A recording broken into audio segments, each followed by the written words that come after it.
nós não conseguiríamos, eu não acredito que uma pessoa em si consiga transmitir toda a grandeza desse Deus. Que eu consiga aqui, através das minhas palavras que são limitadas, ou o pastor, quem quer que seja, consiga transmitir para você o tamanho por completo desse Deus que a gente acredita. Ele é muito grande. E o que eu acho lindo disso é que ele se faz pedaço a pedaço dentro de cada um de nós, para que a gente vá conhecendo cada um pedacinho a mais de Deus através da vida de cada um.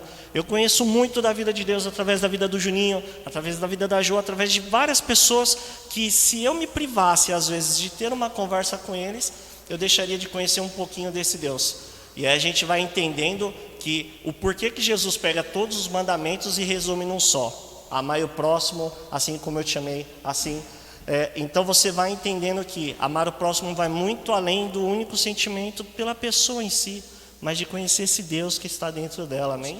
Como que essa graça tem nos tirado do jugo, nos tirado da nossa meritocracia de achar que pelas nossas obras a gente vai conseguir alguma coisa. E eu gostaria nessa manhã de falar sobre propósito e reino de Deus. O propósito de Deus, não existe uma lista de sequências que a gente pode falar sobre a palavra de Deus, mas se pudesse falar, depois de falar da graça de Deus, da gente entender essa graça, eu acredito que um ponto muito importante é o propósito de Deus. Porque a gente chega no ponto, tá bom, as minhas obras já não é o que vai fazer Deus me amar mais ou menos, já não é o que vai gerar a minha salvação. Então o que eu faço depois disso? E aí que entra o propósito de Deus na vida de cada um de nós. Deus tem um propósito para a vida de cada um. Um propósito coletivo, que seria para toda a humanidade, e um propósito individual. 1 Timóteo 2:1, isso pode parecer um conceito simples para a gente, mas é uma busca que a humanidade tem num sentido da vida, num porquê foi gerado, porquê foi criado. E o maravilhoso é que a palavra nos dá tantas direções, tantas direções. É claro que propósito tem um conceito muito mais abrangente, a gente não vai conseguir em alguns poucos minutos aqui descrever tudo o que significa o propósito. Mas o intuito aqui é já dar uma luz, uma direção para que você vá entendendo melhor o que Deus espera de você. Porque Ele espera algo de você, você foi criado com um propósito, amém? Antes de tudo, recomendo que se façam súplicas, orações, intercessões e ações de graça por todos os homens, pelos reis e por todos os que exercem autoridade, para que tenhamos uma vida tranquila e pacífica, com toda a piedade e dignidade. Isso é bom e agradável perante Deus, o nosso Salvador, que deseja que todos os homens sejam salvos e cheguem ao conhecimento da verdade. Até aí. Então você vê que a vontade de Deus, se a gente pudesse resumir nisso que a gente leu, um propósito coletivo para a humanidade é que todos os homens sejam salvos e que cheguem ao conhecimento da verdade. E eu gosto de fazer um paralelo com a Bíblia, que quando me vem a palavra verdade, eu gosto do paralelo que diz, Jesus diz, eu sou o caminho, a verdade e a vida. Em João 8 diz, conhecereis a verdade e a verdade vos libertará. Então Jesus é a nossa verdade que nos traz a libertação e a salvação.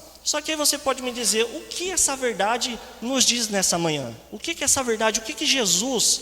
Porque assim, existe o Jesus que as pessoas conhecem somente histórico, que é somente o que Jesus fez. Mas elas não entendem todo o contexto, tudo o que significa o que Jesus fez na cruz. Então Jesus aproximou-se deles e disse, foi-me dada toda a autoridade nos céus e na terra. Portanto, vão e façam discípulos de todas as nações, batizando-os em nome do Pai, do Filho e do Espírito Santo, ensinando-os a obedecer a tudo o que eu ordenei a vocês. E eu estarei sempre com vocês até o fim dos tempos. Então, ainda falando de um propósito coletivo, Deus quer que todo ser humano, que ele seja salvo e que ele conheça a verdade. E no paralelo que estamos fazendo a verdade como Jesus Cristo, o que Cristo nos diz que nós devemos fazer? Isto já é Cristo dando uma orientação para a igreja como um todo, não para o ser humano individual, mas um propósito coletivo, que nós devemos ir, pregar por todas as nações e fazer discípulo, ensinando aquilo que ele ensinava para as mais pessoas. Então hoje, nessa manhã, a gente já vai começando a entender um propósito coletivo que Deus tem para a humanidade.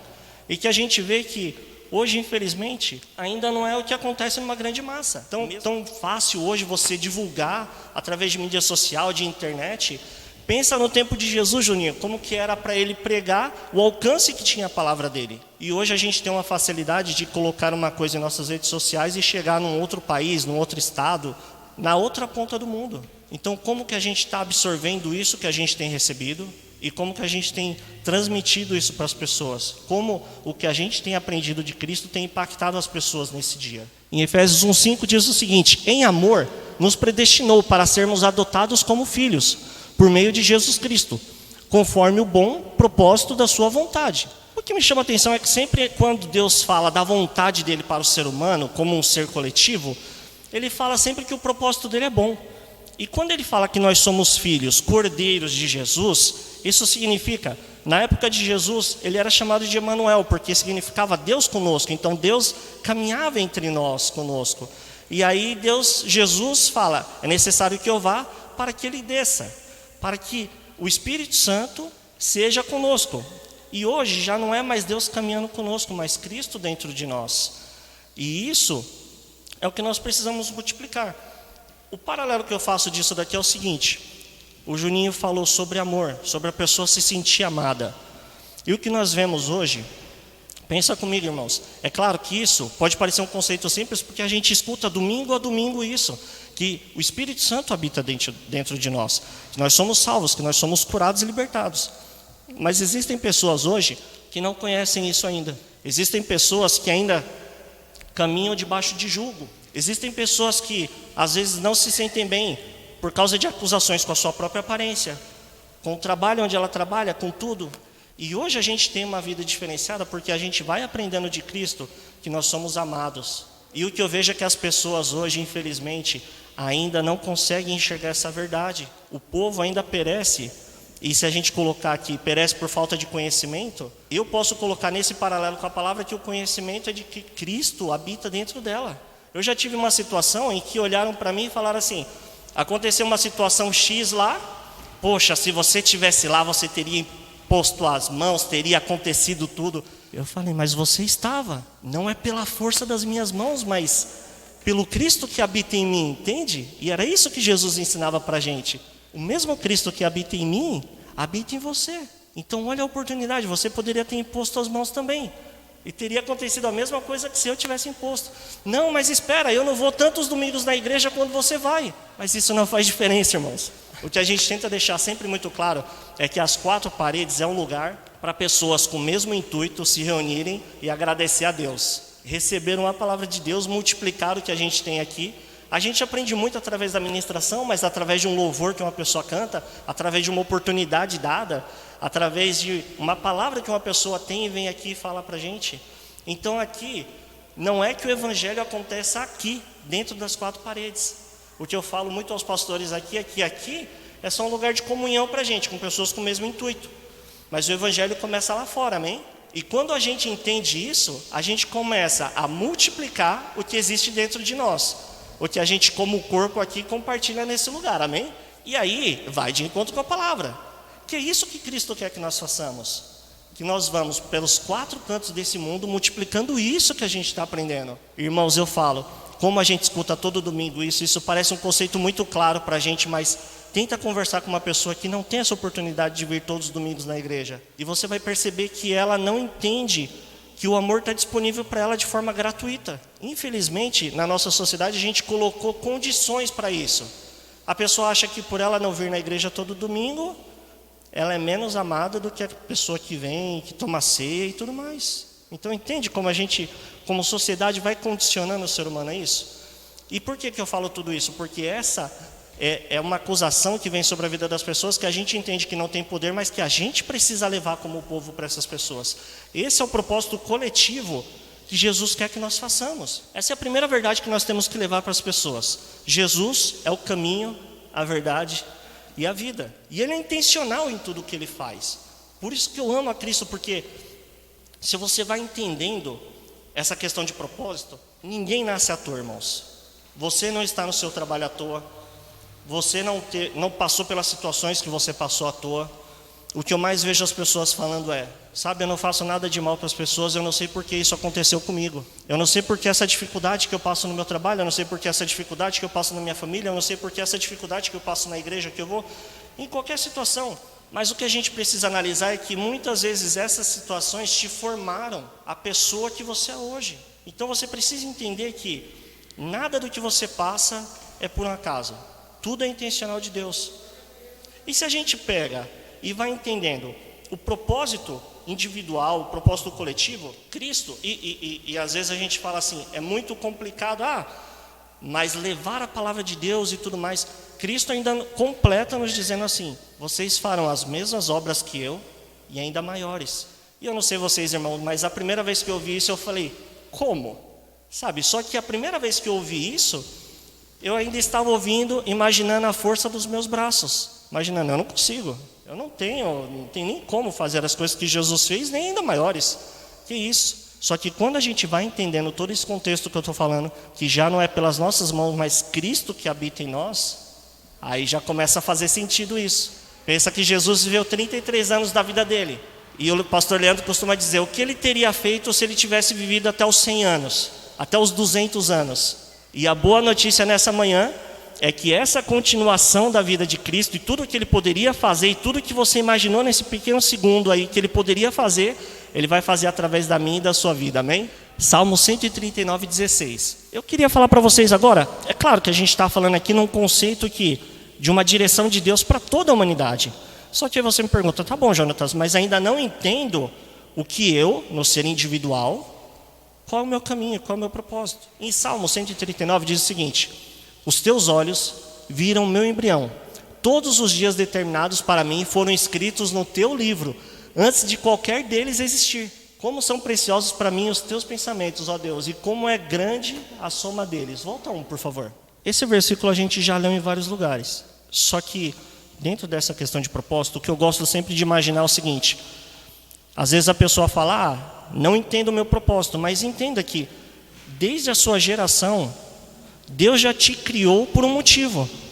Com um propósito de vida, para você fazer algo. Então ele é intencional naquilo que faz. E quando a gente vai entendendo o nosso propósito individual, a gente também vai sendo intencional com Cristo, amém? Pois é Deus quem efetua em vocês tanto querer quanto realizar, de acordo com a boa vontade dele. E aí o que me chama a atenção, não sei se vocês perceberam, nos versículos que a gente vem lendo, é que quando fala da vontade de Deus, é sempre uma boa vontade para a nossa vida, amém? É sempre uma boa vontade. Cristo, Deus, Ele tem um propósito na minha e na sua vida, é uma boa vontade, Ele quer que nós sejamos intencional com eles. Mas como é que a gente faz isso, Juninho? Aí é onde eu queria falar um pouquinho de reino de Deus. A Bíblia fala sobre o reino de Deus, dizendo sobre um governo de Deus. E na época de Jesus, as pessoas já não entendiam isso. Quando falava-se de reino de Deus, as pessoas achavam que era um lugar geográfico. E eles até questionavam Jesus.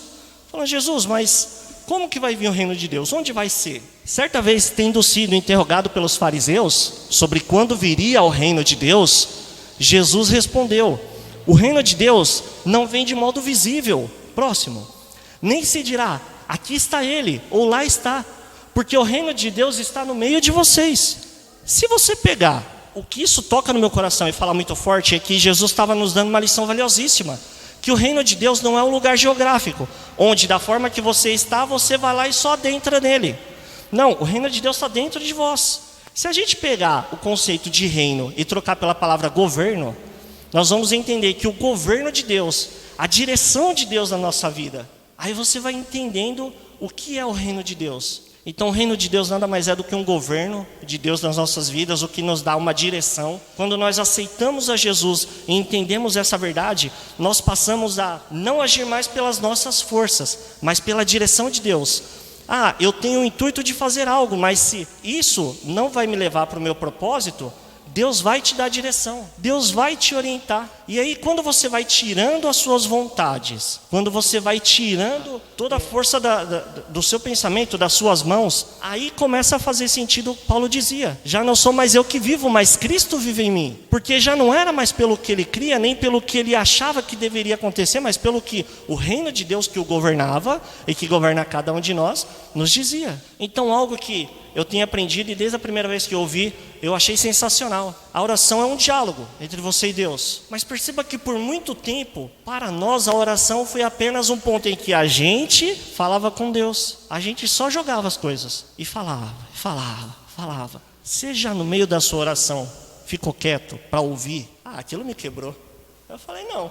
Só jogava as situações, falava, é isso, que seja feita a tua vontade. amém. Colocava um ponto final e ia dormir. E quando você é direcionado, você tem esse governo, irmãos, numa oração, aconteceu uma situação e eu tenho dúvidas sobre aquilo. Não está tão claro para mim a direção a seguir. Faça uma oração a Deus, mas se permita um momento de silêncio para ouvir a direção de Deus. Porque você entendendo essa verdade, você entende que você tem um governo sobre a sua vida. E como já falamos nessa manhã, o sacrifício de Cristo, ele sabia o que ia acontecer e quando ele falou para os discípulos, eles falaram, mas não tem como a gente impedir isso? E Cristo falou, é importante que eu vá para que o Espírito Santo desça. Esse mesmo Espírito que habita dentro de mim, dentro de você. É Ele que nos direciona, é Ele que segue esse governo sobre as nossas vidas e nos dá essa direção. Então tudo se baseia em a gente ouvir a voz que nós somos direcionados, para que nós não ouçamos vozes estranhas. Seja essa voz de fora ou a voz que a gente mesmo acha que é a nossa direção pelo nosso achismo. Em Mateus 6,33 diz o seguinte, busquem, pois, em primeiro lugar, o reino de Deus e a sua justiça, e todas essas coisas serão acrescentadas a vocês. O contexto, eu vou passando versículos avulsos assim, mas depois se vocês quiserem, vocês podem ler o contexto que vocês vão entender que tudo está encaixando, tá? Mas o contexto de Mateus 6,33 é o seguinte, dizem que a gente não pode, é uma passagem que diz que a gente não precisa se preocupar com o que comer, o que beber, o dinheiro nem nada do tipo. E aí vai finalizando todo esse contexto de tirar as preocupações com as coisas mundanas, com as coisas simples da vida, vamos dizer assim, e a gente colocar, pois em primeiro lugar, busque o reino de Deus. E seguindo esse conceito do que a gente está falando, se a gente coloca, busquem, pois, em primeiro lugar, o governo de Deus, a direção de Deus na sua vida e a sua justiça, e todas essas coisas serão acrescentadas a vocês. Então, quando a gente tem esse governo de Deus, todas as coisas não são acrescentadas. Ah, mas como eu vou fazer isso, como eu vou fazer aquilo? Escute a direção de Deus, que Ele não só te indica o caminho, mas Ele vai preparando o caminho para você. Na verdade, o caminho já está preparado. É que muitas vezes a gente não consegue escutar, e vai trilhando outros caminhos. E lembre-se do seguinte, eu ouvi uma frase que impactou meu coração, Joninho. Essa frase foi muito forte. Deus, Ele não financia pessoas, Ele financia propósito. Quando você tem um propósito com Deus, Ele acrescenta todas essas coisas na sua vida. Tudo que é necessário para que esse propósito aconteça, Ele vai suprindo. Dentro das dificuldades que aconteceram com pandemia e tudo mais, e a igreja continuou de pé. Quando você tem um propósito muito claro, e aquilo que você está fazendo é direcionado pelo governo do Espírito Santo, pela direção do Espírito Santo, Deus financia propósito, não financia pessoas. Se é algo que não é seu, pessoal, mas é um propósito de Deus na sua vida, Deus prepara o caminho, Deus prepara aquilo no seu coração, prepara pessoas para que possam estar ao seu lado, fazendo com que isso cresça cada vez mais, amém? Então João 16,3 diz assim, mas quando o Espírito da verdade vier, Ele os guiará a toda a verdade. Ah, eu nem preciso falar a verdade mais aqui, que você já associou na sua cabeça já, né? Não falará de si mesmo, mas falará apenas do que ouvir, e anunciará a vocês o que está por vir. Então o Espírito Santo, a promessa é de que o Espírito Santo, ele falaria não só das coisas que aconteceram, mas do que há de vir também. Esse é o Espírito Santo que habita em mim e você. Ele tem todo o conhecimento do que aconteceu, para te mostrar a verdade do que aconteceu, e isso são as revelações que Deus vai dando individualmente para cada um, assim como Ele mostra também o que há de vir. Ele mostra individualmente para a gente o que há de acontecer também. Então, sermos direcionados por esse Espírito é o que faz toda a diferença. E aí, você vai entendendo que assim, a direção de Deus é o que vai nos movendo. E beleza, de tudo isso que eu falei, você pode falar assim, entendi tudo que você falou, mas ainda me resta a dúvida, eu no individual, qual é o meu propósito? E aí a gente não entende que o propósito não é o fim, mas é o processo. Imagine que eu falasse para você que o seu propósito é estar no trabalho que você está hoje. Aí você ia falar, pronto, cheguei no meu propósito e aqui acabou. Daqui não tem mais nada. Mas não, o propósito não é o fim, é o processo que você passa. Então, mesmo que você esteja num lugar, vivendo aquele propósito, como você está passando pelaquela situação? O seu propósito vai dizer a você que em cada situação você deve estar seguindo o propósito coletivo, que é multiplicando a palavra de Deus, fazendo o seu propósito pessoal também, só para exemplificar essa palavra. Eu gosto de dar o exemplo de Davi, que eu já dei esse exemplo em uma outra ministração que eu fiz aqui. Davi, antes de ser rei, ele cuidava das ovelhas do pai dele. E aí você vai me dizer, Davi está lá cuidando das ovelhas, e você vai me dizer, então o propósito de Davi era cuidar de ovelhas. Não, mas para cuidar de ovelhas, vão ter algumas passagens que vão dizer que ele protegia as ovelhas de urso, leões, do que for, dos inimigos. E ele estava ali à frente. A Bíblia fala que ele protegia as ovelhas disso. Então aquele não era o propósito dele, mas dentro do processo, ele estava dentro do propósito, ele estava fazendo a direção de Deus? Estava, porque ele estava fazendo com excelência. Ele estava sendo um diferencial naquilo. E aí você fala, aquilo levantou ele para que ele fosse lutar contra Golias. Aí você fala, então o propósito de Davi era matar Golias. Não, ele se preparou para aquilo, para que quando chegasse naquele momento, ele estivesse capacitado. E ele vai matar Golias. Com aquilo, o rei chama ele e fala assim, bom, então, agora você vai ficar à frente do meu exército. Aí você pode falar, então, o propósito de Davi era ser líder do exército. Também não era, mas ele estava capacitado para fazer aquilo com excelência. E depois daquilo ele virou rei. Então o propósito de Davi era ser rei? Também não.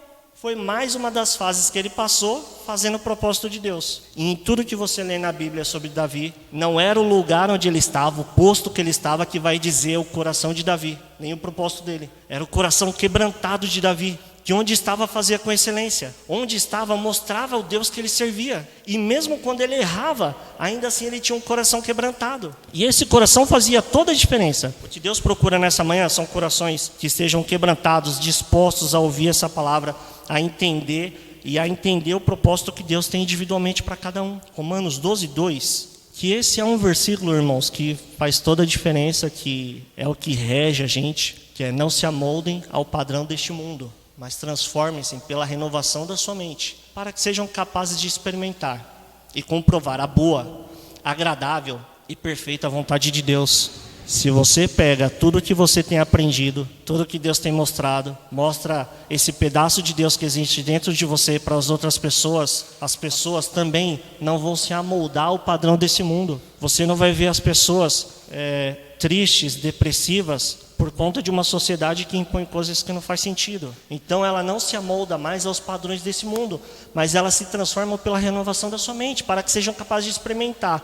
As pessoas estão experimentando hoje? Elas estão. Muitas não estão, muitas nem conhecem qual é a boa, perfeita e agradável vontade de Deus. Então que nessa manhã o Espírito Santo de Deus possa falar ao seu coração e possa te direcionar, onde quer que você esteja, de qual é o seu propósito, que a voz do Espírito Santo possa te direcionar, sempre para que você seja essa pessoa que cumpre um propósito coletivo, de levar a palavra de Deus, de levar todo esse amor de Deus, para que as pessoas, como o Juninho disse, para que as pessoas se sintam amadas, para que as pessoas se sintam amadas e que elas conheçam essa verdade que eu e você estamos conhecendo nessa manhã. Que essa palavra entre no seu coração e que você possa multiplicá-la por onde quer que você vá. Vamos dar uma linda salva de palmas para Deus?